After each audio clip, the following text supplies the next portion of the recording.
আজকে আমি খুব সুন্দর প্লাস্টিক বস্তার ভরা ডাসনের ডিজাইন আপনাদেরকে তৈরি করে দেখাচ্ছি। সেই জন্য 7টা ঘর নিয়ে লাইন তৈরি করে নেবার পর এখান থেকে 5 ঘর গুনে নিয়ে নিচের দিকে 10 নাম্বার ঘরে এইভাবে ছুঁচ তুলে নিচ্ছি।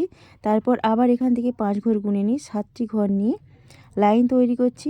আবার 5 ঘর গুনে নিয়ে নিচের দিকে 10 নাম্বার ঘরে তুলে নিচ্ছি। এইভাবে আমি 1 নাম্বার লাইন তৈরি করে নিচ্ছি।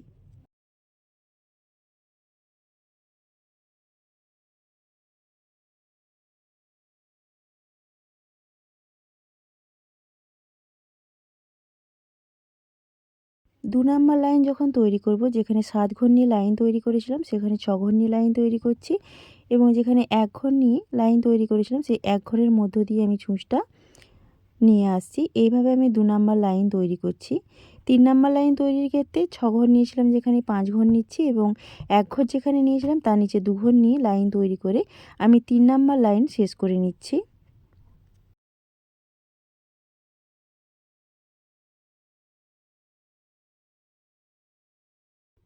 4 নাম্বার লাইন তৈরির ক্ষেত্রে 4 ঘর নিয়ে লাইন তৈরি করছি, এবং যেখানে 2 ঘর নিয়েছিলাম সেই 2 ঘরের মধ্য দিয়ে আবার লাইন তৈরি করে নিচ্ছি। এইভাবে আমি 4 নাম্বার লাইন শেষ করছি। 5 নাম্বার লাইনের ক্ষেত্রে যেখানে 2 ঘর নিয়ে লাইন তৈরি করেছিলাম এর নিচে 3 ঘর নিয়ে লাইন, এবং এখানে যেখানে 4 ঘর নিয়েছিলাম তার নিচে 3 ঘর নিয়ে লাইন তৈরি করছি।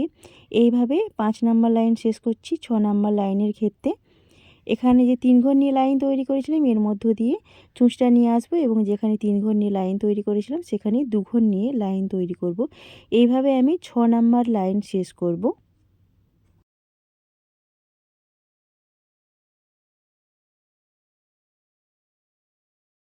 7 নাম্বার লাইন তৈরির ক্ষেত্রে যেখানে 3 ঘর নিয়েছিলাম সেখানে 4 ঘর নিয়ে লাইন তৈরি করছি, এবং যেখানে 2 ঘর নিয়েছিলাম সেখানে 1 ঘর নিয়ে লাইন তৈরি করে 7 নাম্বার লাইন শেষ করছি। এইভাবে এক পাশের ডিজাইন আমি তৈরি করে নিচ্ছি।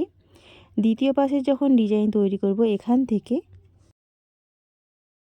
11 ঘর ছেড়ে দিয়ে 12 নম্বর ঘরে এইভাবে আবার এখানে 3টা ঘর নিয়ে লাইন তৈরি করে নিয়ে এখানে যে 4টা ঘর নিয়ে লাইন তৈরি করেছিলাম এর মধ্য দিয়ে ছুঁচটা নিয়ে আসলাম। তারপর আবার 11 ঘর ছেড়ে দিয়ে 12 নম্বর ঘরে ছুঁচটা তুলে নিচ্ছি। আবার 4 ঘরের মধ্য দিয়ে ছুঁচটা নিয়ে আসছি। এইভাবে আমি আরেক পাশের ডিজাইন তৈরি করে নিচ্ছি। এইভাবে এক লাইন তৈরি হলো। দ্বিতীয় লাইন তৈরির ক্ষেত্রে যেখানে 4 ঘর নিয়েছিলাম সেখানে 3 ঘর নিয়ে লাইন, যেখানে 1 ঘর নিয়েছিলাম 2 ঘর নিয়ে লাইন। এইভাবে যেখানে 1 ঘর নিয়ে লাইন তৈরি করেছিলাম সেখানে 7টা ঘর অবধি আমি লাইন তৈরি করে নেব। আর যেখানে 3 ঘর নিয়েছি এর মধ্য দিয়ে আবার ছুঁচটা নিয়ে আসছি। প্রথমবারে যেইভাবে ডিজাইনটা তৈরি করলাম সেইভাবেই কিন্তু ওপরের দিকের ডিজাইনটাও আমি তৈরি করছি। তো আপনারা ভালোভাবে লক্ষ্য করুন, তাহলে খুব সহজেই বুঝে ডিজাইনটি তৈরি করতে পারবেন।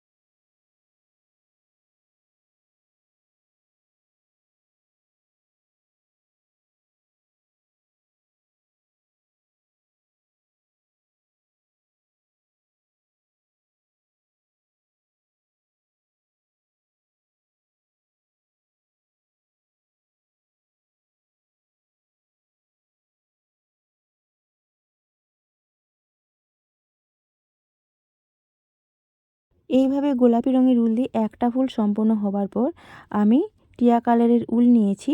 উল নিয়ে এখানে ছুঁচটা তুলে নিয়েছি, বা আপনারা এর মধ্য দিয়েও ছুঁচটা নিয়ে আসতে পারেন। তারপর আমি যেখানে একটা ঘর গোলাপি রঙের নিয়েছিলাম সেখান থেকে 17 ঘর ছেড়ে দিয়ে 18 নম্বর ঘরে ছুঁচটা তুলে আবার এর মধ্য দিয়ে ছুঁচটা নিয়ে আসলাম। তারপর আবার 18 নম্বর ঘরে ছুঁচটা তুলে নিচ্ছি। মাঝখান থেকে ধরলে কিন্তু 9 নাম্বার ঘরে আমি ছুঁচটা তুলে এক লাইন তৈরি করে নিচ্ছি। আমি মাঝখান থেকে যেহেতু ঘর ধরছি 9 নাম্বার ঘরে ছুঁচটা তুলছি। গোলাপি রঙের ঘরের কাছ থেকে ঘর সংখ্যা ধরলে 17টা ঘর ছেড়ে দিয়ে 18 নম্বর ঘরে ছুঁচটা তুলে এক লাইন তৈরি করছি। আবার দ্বিতীয় লাইন তৈরির ক্ষেত্রে এই ঘরটার মধ্য দিয়ে ছুঁচ নিয়ে আসবো এবং যেখানে 7টা ঘর নিয়ে লাইন তৈরি হবে সেখানে 6টা ঘর নিয়ে আবার লাইন তৈরি করে নেব। এইভাবে আমি প্রথমে যেইভাবে ফুলটা তৈরি করলাম টিয়া কালারের উল দিয়ে, ওই একই পদ্ধতিতে একই ঘর সংখ্যা দিয়ে ফুলটা তৈরি হবে।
এইভাবে পুরো আসনটাতে ফুল তৈরির পর যে ফাঁকা অংশগুলো থাকবে, এই যে দেখুন সবুজ কালারের যেখানে ফুলটা তৈরি করেছিলাম তার ভেতরে আমি গোলাপি রঙের উল দিয়ে বরফি আকৃতির ডিজাইন তৈরি করে নিয়েছি। সেইভাবেই আমি গোলাপি রঙের যেখানে ফুল তৈরি করেছিলাম সেখানে সবুজ কালারের উল দিয়ে বরফি আকৃতির এইভাবে ডিজাইন তৈরি করে নিচ্ছি। একটা বরফি আকৃতির ডিজাইন তৈরি হয়ে গেল। তারপরে এক ঘর ছেড়ে দিয়ে এক ঘর নিয়ে লাইন, তারপর দু ঘর, তারপর 3 ঘর নিয়ে লাইন, এরপর 4 ঘর নিয়ে লাইন, 5 ঘর নিয়ে লাইন আমার মিডিল লাইন বা মাঝখানের লাইন হচ্ছে। এরপর 4 ঘর নিয়ে লাইন, তারপর 3 ঘর নিয়ে লাইন, তারপর 2 ঘর, 1 ঘর নিয়ে লাইন তৈরি করার পর বরফি আকৃতির ডিজাইনটা আমি তৈরি করে নিচ্ছি। এইভাবে পুরো আসনে বরফি আকৃতির ডিজাইন তৈরি হবে। তারপর এখানের ফাঁকা অংশগুলো ফাঁকাও রাখতে পারেন, বা আমি এখানে নীল রঙের উল দিয়ে একটা ক্রস চিহ্ন তৈরি করে নিচ্ছি। সেক্ষেত্রে 3 ঘর নিয়ে লাইন তৈরি করে এইভাবে ছোট ছোট ক্রস চিহ্ন তৈরি করে নিচ্ছি। আবারও বলছি, আপনারা ফাঁকাও রাখতে পারেন, আবার এইভাবে ক্রস চিহ্নও তৈরি করতে পারেন। তো আজকের এই ডিজাইনটি আপনাদের কেমন লাগলো অবশ্যই কমেন্টে লিখে জানাবেন। ভালো লাগলে লাইক করবেন, শেয়ার করবেন, চ্যানেলটিকে সাবস্ক্রাইব করে প্লিজ পাশে থাকবেন।